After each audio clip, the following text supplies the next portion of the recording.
अगले रोज जब हम सब ने बाबूजी से मुलाकात की, मैंने उनसे अलहदगी में गुफ्तगू करके उन्हें तमाम वाक़यात से आगाह किया और अपने कारनामे का जिक्र भी कर दिया। बूढ़े कामरेड ने मेरी बात सुनकर मुझे तहसीन भरी नज़रों से देखा। वो चितन से आशना थे। मैंने जानबूझकर उन्हें अगले मिशन से आगाह न किया। फिर घर वालों के सामने ही मैंने उन्हें प्रकाश के मुतल्लिक तमाम वाक़यात से आगाह कर दिया और उनसे दरख्वास्त कर दी कि वो हमें प्रकाश की शादी की इजाज़त दे दें। सब घर वाले मेरे मुंह की तरफ देखने लगे। उन्हें ये उम्मीद नहीं थी कि मैं ये बात कहूँगा, लेकिन मेरा वास्ता एक हकीकत पसंद बूढ़े से था जो कभी ये न चाहता कि उसकी वजह से उसके बेटे की खुशियाँ छिन जाएं। वो खुशियाँ जो उनसे रूठ चुकी थीं और एक लंबी मुद्दत के बाद उन्होंने उन्हें मनाया था। बाबूजी चंद लम्हे तक कुछ सोचते रहे, फिर उन्होंने प्रकाश और मेरे सर पर हाथ फेरते हुए उसकी इजाज़त दे दी। सब ने बादिल नाखास्ता इस फैसले को कबूल किया था। वीर जी, आपकी बात बजा, लेकिन ये बेल मंडे चढ़ती नजर नहीं आती। वो लोग कभी रिश्ते के लिए तैयार नहीं होंगे। तुम सदरशना के पिता को नहीं जानते, और कुछ नहीं तो वो बाबूजी के जेल में होने का ही बहाना बना लेगा। प्रकाश ने वापसी पर मुझसे कहा, यार तुम ये बात मुझ पर छोड़ दो और शादी के लिए तैयार हो जाओ। भगवान ने चाहा तो हम उसे मना ही लेंगे। एक दफ़ा वो मान गया तो बाबूजी की रिहाई के बाद कोई मुहूर्त निकलवा लेंगे। फिलहाल तो सदरशना की ज़िंदगी का सवाल है। फिर तुम ही से नहीं, उससे भी मेरा कोई रिश्ता है, मैंने उसे मुतमईन करने के लिए कहा। प्रकाश ने बड़े जज्बाती अंदाज में मेरा हाथ दबाया। उसकी आंखों में तशक्कुर के आंसू मचल रहे थे। उस गैर गुजरे दौर में कौन किसी के लिए इतना तरद्दुद करता है, और एक मैं था कि उनकी मामूली खुशियों का भी ख्याल रखता था। भला मेरे जैसा धर्मवीर प्रकाश को कभी मिल सकता था? सदरशना के बाप से मुलाकात के बाद वाकई बड़े बड़े हौसलामंद हथियार फेंकते थे और उस पर लानत भेजकर वापस चले जाते, लेकिन मैंने तो हारना सीखा ही नहीं था। ना तो उसे अपनी बेटी की परवाह थी, ना ही वो नाम व नस्ब को अहमियत देता था। आखिर में उसने रवायती मकारी से काम लेते हुए ये कार्ड भी फेंक दिया, मेरे पास दहेज जहेज के लिए एक फूटी कूड़ी नहीं है। अब बताओ, मंजूर है रिश्ता? मैं माताजी और पूनम को पहले ही इस मरले के लिए तैयार कर चुका था, इसलिए हम सब ने झट हाँ कर दी। अब लाला जी चकराए कि ये क्या हो गया। फिर कुछ सोचते हुए उन्होंने आखिरी दाव भी खेल दिया, जिसमें उन्हें हारने की हरगिज तवक्को न थी। शादी 8-10 रोज के अंदर होनी चाहिए। मैं चाहता हूँ बिरादरी वालों को कहने सुनने का मौका ना मिले। अगर मैंने देर कर दी तो वो लोग मुझे कभी ऐसा नहीं करने देंगे।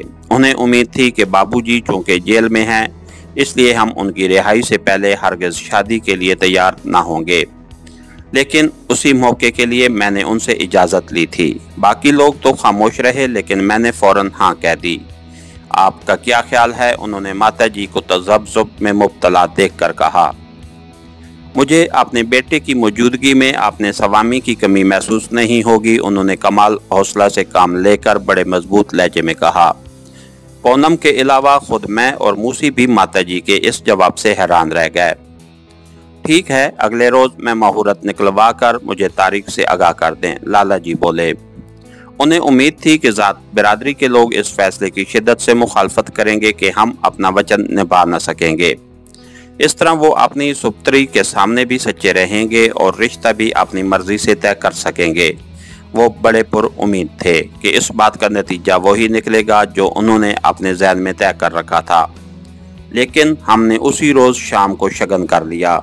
माताजी सदरशना को अपनी बेटी कबूल करके लाला जी से कह दिया कि हम उन्हें 1-2 रोज में ही विदा की तारीख से आगाह कर देंगे। सदरशना तो शिद्दत जज्बात से मगलूब होकर भैया कहकर वहीं मुझसे लिपटकर रोने लगी। वापसी पर हम सब रायकोट आ गए। मैंने सालग्राम को भी थोड़ी देर के लिए बुला लिया था। रात को मैंने इन लोगों को तफसीलन तमाम बातों से आगाह किया और उनसे कह दिया कि वो या तो अपने बेटे की ज़िंदगी और घर की खुशियों के हक में फ़ैसला कर लें, या फिर महल्लेदारों और अजीज़ों के ताहनों से डरकर बेटे की ज़िंदगी और घर की खुशियां दांव पर लगा दें। रात काफ़ी देर गए तक हम बातें करते रहे। फिर वो लम्हा भी आ गया जब तमाम घर वालों ने हंसी खुशी मेरी बात मान ली। सुबह हमने पिंडत को बुलवा कर मुहूर्त निकलवाया और अगले शनिवार को शुभ घड़ी जानते हुए उस तारीख पर शादी का फैसला कर लिया। हिंदू रस्म के मुताबिक फौरन घर में ढोलक बजने लगी और मोहल्ले भर में खबर फैल गई। पहले तो लोगों ने नाक भूं चढ़ाई। जब घर से किसी ने भी इस बात की परवाह न की तो लोगों की जबान भी बंद हो गई। प्रकाश और सदृशना तो मेरे पांव धोकर पीने पर तुले थे। उनके तो कभी वहमो गुमान में भी ये बात नहीं आ सकती थी कि मैं सदृशना के अड़ियल बाप को काबू कर सकूंगा। अभी तुमने देखा ही क्या है बाले के, मैंने प्रकाश से कहा और हम सब कहका लगाकर हंस दिए। लाला जी को मैंने खबर कर दी थी और इस बात का बंदोबस्त भी कर दिया था कि उन्होंने अब भी कोई अड़चन पैदा की तो हम इस शादी को सिविल मैरिज में तब्दील कर लेंगे। घर वाले तो सब कुछ भूल भुलाकर शादी ब्याह के हंगामों में खो गए, जबकि मैं स्वामी दयानंद की तरफ मुतवज्जे हो गया। मुकर्ररा वक्त पर मैं अशवक और मनोहर सिंह मुकम्मल तैयारी के साथ स्वामी दयानंद के आश्रम की तरफ बढ़ रहे थे। हमारी इतलात के मुताबिक स्वामी ने आश्रम से बाहर निकलना करीबन बंद कर रखा था, लेकिन आज बदकिस्मती उसे आश्रम से बाहर ले आई थी। एक धार्मिक समागम में शिरकत के बाद वो रात को काफी देर गए आश्रम की तरफ वापस आ रहा था। जब उसकी कार मतलूबा मकाम पर पहुंची तो मैंने तयशुदा प्रोग्राम के मुताबिक एक झाड़ी की ओट में छुपे छुपे एक साइकिल जिस पर एक गुठड़ी इस अंदाज में बंधी थी कि दूर से उस पर बैठा सवार नजर आए, उसकी कार के आगे लड़का दी। ड्राइवर इस अचानक सूरत हाल से इतना घबराया कि वो गाड़ी को कंट्रोल करते करते दरख्त से जा टकराया। उसके साथ ही अशोक और मनोहर सिंह दोनों ने एक ही वक्त में 2 दस्ती बम उस पर फेंक दिए। जोरदार धमाका हुआ और कार के अपने मुसाफिरों समेत परखचे उड़ गए। धमाका इतना जोरदार था अगरचे अपनी कार्रवाई सर अंजाम देने के बाद मैं काफी फासले पर पहुंच गया था, मगर उसके बावजूद मुंह के बल जमीन पर आ रहा और ना जाने कितनी देर यूं ही पड़ा रहता, लेकिन फौरन उठ खड़ा हुआ क्योंकि हमारी तवक्कुआत के बिल्कुल बरअक्स पुलिस की गश्ती जीप का सायरन फिजा में गूंजने लगा था। नक्सलबाड़ी तरबियत याफ्ता गुरीलों की तरह मंसूबा तरतीब देते थे और उन्हीं के से अंदाज में उस पर काम करते थे। मेरे इल्म में कम अज कम ऐसा कोई वाक़या नहीं था कि पुलिस ने कभी किसी नक्सलबाड़ी को मौके वारदात से गिरफ्तार किया हो। उसकी वजह सिर्फ ये थी कि वो अपनी वारदात के नतीजे में पेश आने वाले तमाम मुमकिन नताइज पर गौर करके तमाम खतरात का सदेबाप भी पहले से ही सोच लिया करते थे। यहाँ भी तकरीबन ऐसी ही सूरत हाल दरपेश थी। जिस जगह हमने स्वामी दयानंद को मारने का मंसूबा बनाया था, ये सड़क एक जैली सड़क थी और बहुत कम पुलिस की पेट्रोल पार्टियां उस तरफ आती थीं। लेकिन शायद धमाके की आवाज ने जो चारों तरफ फैल गई थी, किसी पेट्रोल पार्टी को सूरत हाल की संगीनी का एहसास दिला दिया था और वो लोग अब सायरन बजाते उसी तरफ आ रहे थे।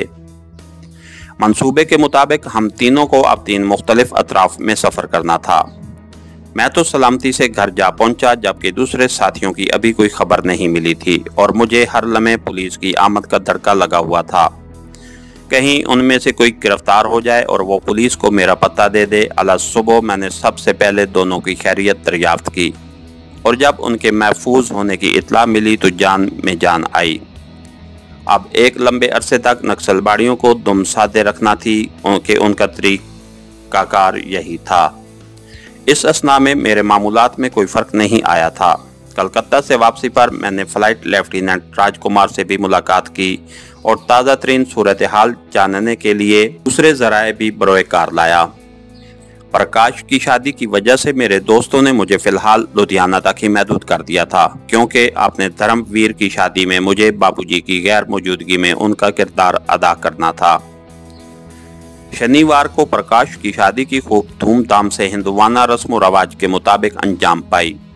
फितरी कमजोरियां छुपाए नहीं छुपती। जब सदरशना अपने घर से विदा होते वक्त मुझसे लपट कर रोई तो बेइख्तियार मेरे सीने में एक औक उठी। मेरी बहन जो पाकिस्तान में झोली फैलाए मेरी सलामती के लिए दस्ते बद्दुआ थी, सुहाग का सुर्ख जोड़ा पहने मेरे सामने सवाल बनकर आन खड़ी हुई और मुझे यूं लगा जैसे मैं उसे ही अलविदा कह रहा हूँ। इस रोज़ मैं भारत में पहली मर्तबा बेइख्तियार रो दिया। आंसू थे कि उमड़े चले आ रहे थे। अपना देश, अपनी मिट्टी, अपने लोग सभी इकट्ठे होकर मुझे रुलाने आ रहे थे। लेकिन फिर ये रोशन चिराग आहिस्ता आहिस्ता बुझते चले गए। वो तो दूर थे, मुझसे कितने ही दूर। शादी के अगले ही रोज सदरशना और प्रकाश मेरे साथ बाबूजी से आशीर्वाद लेने गए। हमने खसूसी दरखास्त पर मुलाकात की सहूलत हासिल की थी और सरकार ने भी हातम की कब्र पर लात मारते हुए इजाज़त दे दी थी। बूढ़ा कामरेड, जो खूनी रिश्तों से ज्यादा नजरियाती रिश्तों का कायल था, पहले तो पत्थर बना दोनों को देखता रहा, फिर पलक उठाकर, लेकिन सियाना था, जल्द ही अपने जज्बात पर काबू पा गया। शायद कुदरत को यही मंजूर है कि इस घर में जो भी खुशी आए वो तुम्हारे वास्ते से आए, बापूजी ने मुझे सीने से लगाते हुए कहा। मैं उनकी इस बात का कोई जवाब क्या देता। इसके साथ ही हमारी आज की एपिसोड का इख्तिताम हुआ। कहानीगर चैनल को लाइक कीजिए, सब्सक्राइब कीजिए और बेल आइकन को प्रेस कर दीजिए ताकि हर आने वाली नई वीडियो आप तक बर वक्त पहुँच सके। शुक्रिया।